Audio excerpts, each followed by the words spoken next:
টানা ভারী বর্ষণে চট্টগ্রামে পাহাড় ধসে প্রাণহানির পাশাপাশি পাহাড়দের পাদদেশে বসবাসকারীদের মধ্যে আতঙ্ক বিরাজ করছে। বৃষ্টিপাত শুরুর পর থেকে জেলা প্রশাসন নগরের পাহাড়ি এলাকায় ঝুঁকিপূর্ণ বসবাসকারীদের নিরাপদে সরিয়ে নেয়ার ব্যবস্থা গ্রহণ করে। এই জন্য চট্টগ্রাম জেলা প্রশাসন ও সিটি কর্পোরেশন সমন্বিতভাবে কাজ করছে। বৃষ্টিপাত বন্ধ না হওয়া পাহাড়ে অবৈধ ও ঝুঁকিতে বসবাসকারীদের আশ্রয়কেন্দ্রে অবস্থান করার আহ্বান জানানো হয়েছে। আরও জানাচ্ছেন সুরেশ কুমার দাস।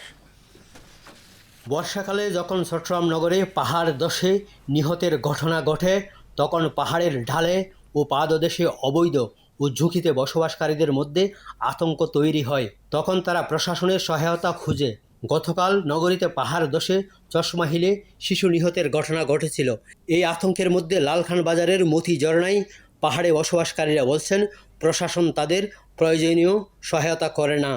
ওগুলো হচ্ছে বালি পাহাড়, বৃষ্টির সাথে সাথে বালিগুলা আপনার পানির সাথে নামার পরে এই ভয়ঙ্কর পরিস্থিতি। আমরা প্রতি বছরে আমাদের এখানে জেলা প্রশাসক আসে, তারপর ম্যাজিস্ট্রেটরা আসে, এরা আমাদেরকে প্রতিশ্রুতি দিয়ে যায় আপনাদেরগুলো আমরা দেখব। যদি দুর্যোগ মোকাবেলা যখন কেটে যায় তাহলে আমাদের খবর কেউ নেয় না। বেশিরভাগ আমরা ভয়ে আছি পাহাড়ের জন্য না, পাহাড় পড়লেও পাহাড়টা গড়াই কিন্তু বাসা বাড়িতে পড়ে না, এটা রাস্তায় থাকে। আশ্রয়কেন্দ্রে বাসার সবাই চলে গেছে, একজন তো থাকতে হয় যেহেতু আমাদের জিনিসপত্র আছে। সেখানকার অবৈধ ও ঝুঁকিতে বসবাসকারীদের জন্য লালখান বাজারের যে আশ্রয় কেন্দ্রটি বরাদ্দ রাখা হয়, আজ বেলা 12টার দিকে আশ্রয় কেন্দ্রে গিয়ে কাউকে পাওয়া যায়নি।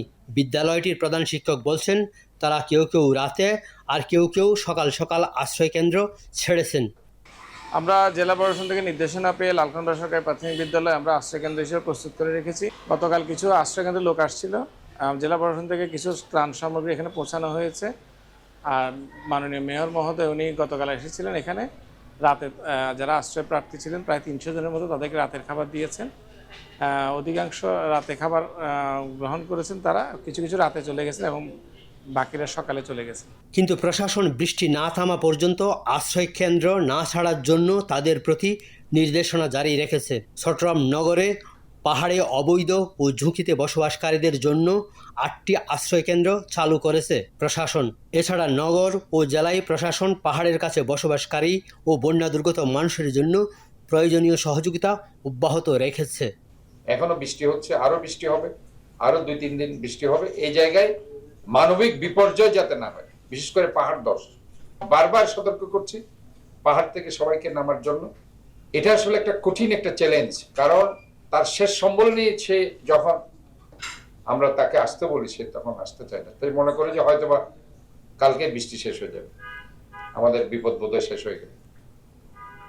এই যে ইমোশনের জায়গায়, সেখানে তারা ওইটা ছেড়ে আসতে চায় না। তারা মনে করে যে এটা যে সেটা যদি তারা চলে আসে, তারা এটা আরেকজনকে দখল করে ফেলে। তো এই যে অবস্থা, এটা আমার মনে হয় তাদেরকে কনভিন্স করতে হবে। হয়তো এই অল্প সময় 5 দিন আমাদের পার হয়ে গিয়েছে, আর হয়তো 2-3টা দিন খুব অল্প সময়। এই অল্প সময় যেন আমরা এই ক্ষেত্রে যে একটু ধৈর্য ধারণ করি এবং আমরা দায়িত্বশীলতার পরিচয় দিই। 26টি পাহাড়, সেখানে প্রায় 6,000 6,500 মতো পরিবার তারা বসবাস করে। আমরা জেলা প্রশাসনের পক্ষ থেকে কিন্তু 8টি আশ্রয়কেন্দ্র স্থাপন করেছি। এর বাইরেও কিন্তু সিটি কর্পোরেশন তার আশ্রয়কেন্দ্র স্থাপন করেছে। আমাদের আশ্রয়কেন্দ্রগুলোতে আমি নিজে পার্সোনালি আমাদের যে 1 নম্বর ঝিল মানে সেখানে গিয়েছি, গত কাট্টলিতে যে সেখানে গিয়েছি। তাদের যারা এসেছে তাদের মধ্যে শুকনো খাবার এবং তাদের রান্না করা খাবার সেগুলো বিতরণ করেছি। 5 দিনের রেকর্ড বৃষ্টিপাতে চট্টগ্রাম জেলা এবং শহরের মানুষ জলাবদ্ধতা ও বন্যার কবলেও পড়েছে। এতে মানুষের দুর্ভোগ বেড়েছে।